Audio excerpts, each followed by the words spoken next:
Once again, starting with our Western Conference All-Star starters, I believe we only agreed on 2 starters across the board. Shai Gilgeous-Alexander, probably the 2 frontrunners for MVP. You got Shai Gilgeous-Alexander and Nikola Jokic, who have both been incredible for the Thunder and the Nuggets.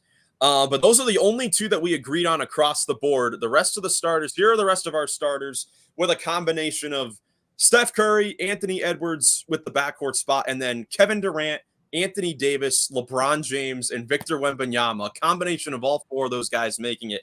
And Nick, where you talk about the legacy sort of thing, that's kind of where this kind of, goes in here a little bit, because especially with the All-Star game this year being in San Francisco, Steph Curry. Come on. I mean, Steph Curry will probably end up starting the All-Star game. I mean, this is why I picked him. But I think Anthony Edwards has had a better season than Steph Curry. But with the game being in San Francisco, I think Curry will end up starting the game. I feel like I'm having the same thing with the Eastern Conference, where I'm like, yeah, Ant should be the second starting guard, but he's not going to be. It's not an equal opportunity thing we got here. It's like earned, not given wasn't that long ago. Well, with the legacy with these older players, they're going to get the nod, especially with the coaches that pick at least the reserves. And then, Wemby LeBron should be starting. Wemby should be. Here it is. Here it is. Look at that. That is Wemby, Davis, Jokic. That should be it. Why do you guys have Durant? Legacy. Miles? A combination of legacy. His team's been better, and he's been, really, really good. The Spurs are better than the Suns, aren't they? No, they've been bad recently. Kevin Durant he's averaging 27, 6, and 4, 52% from the field. He's doing Kevin Durant type thing. The Spurs are 12th, and the Suns right now are 10th. The Suns are 10th. So, it's not that big. Not that crazy, but Victor Wembanyama, he's on the verge of about to start an All-Star game. Maybe it's this year.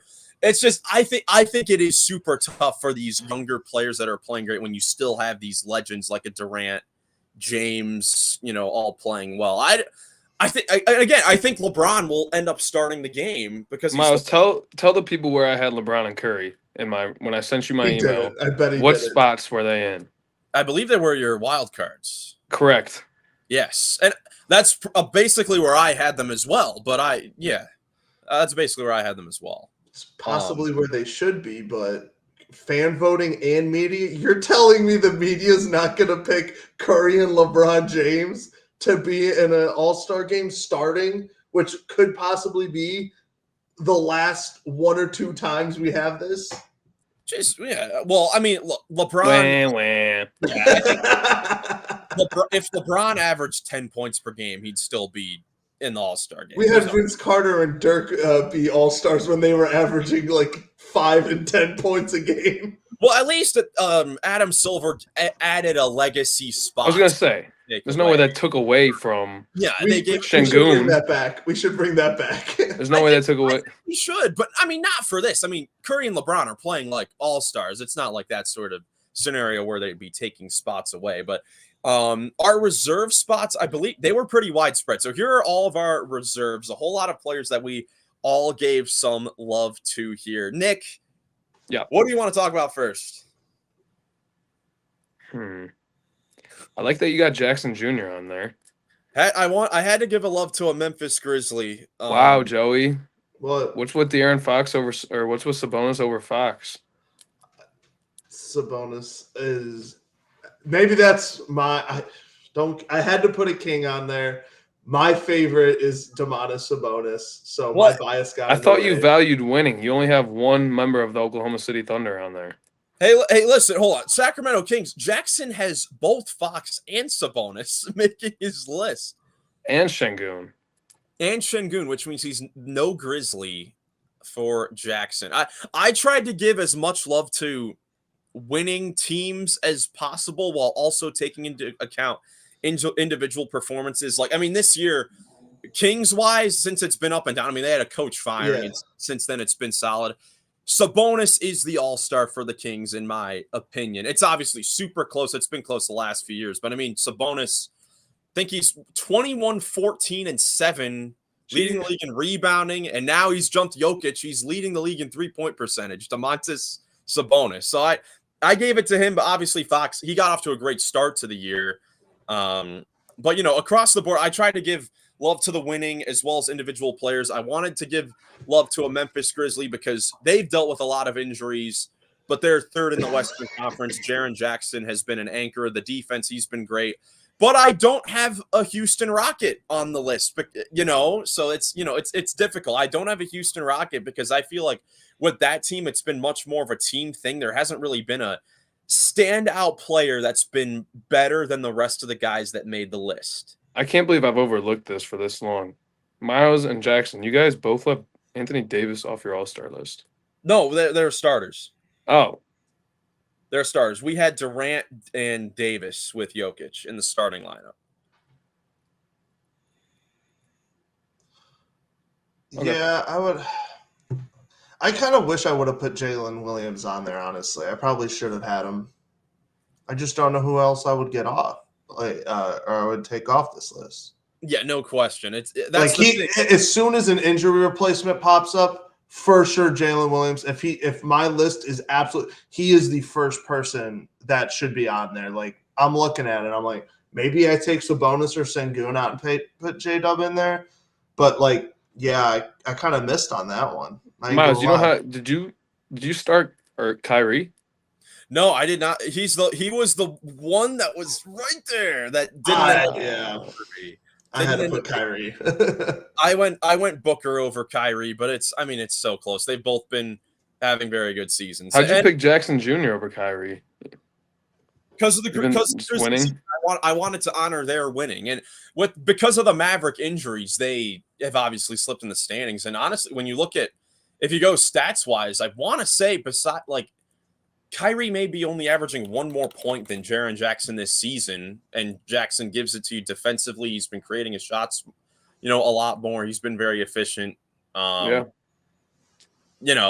obviously, for a Maverick, Luka would have made the All-Star game if he was going to play. He's going to miss the game. Same thing like with the East. I mean, there are normal guys. You mentioned Paolo, Franz Wagner would have been an All-Star.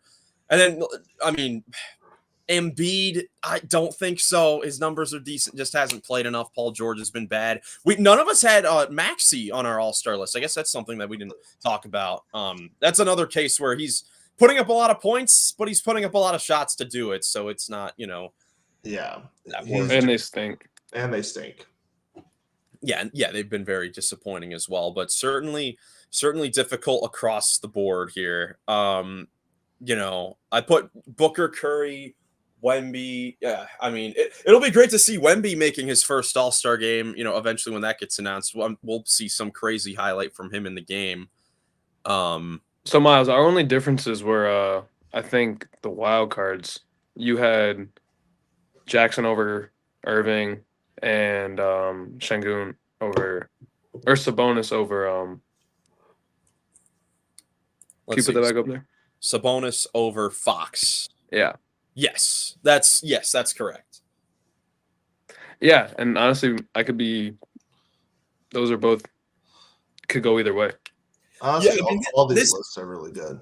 Yeah, this is not a scenario where there should be any player making the game that isn't having an all-star type season. Like I remember last year, we recorded an episode when the reserves got announced, and we all watched together. We recorded right afterwards. And Karl Anthony Towns made the reserves list, and we were all like, what? Like, how did Karl Anthony Towns make the All-Star game? I don't think really any of us had him on the list, but this year, I don't think there are any guys that are undeserving of making the list. There are definitely going to be a whole lot of snubs that come out of this, a whole lot of deserving players that do end up making it. It's just so difficult to come out with this, but I'm sure we'll bring up this point again when the starters and reserves do get announced and we have the full rosters. Do you guys think that, maybe starting next season, they need to expand the all-star rosters to 13? since that's normally what would be played on I guess there's an unlimited amount of players you can play on a game, but for a while it was 13 active players on a normal roster. There should be 13 all-stars on a team instead of 12, because there are a lot of guys that deserve to make it that may not end up making the all-star game. I think if you bring that legacy spot back, keep it to 13.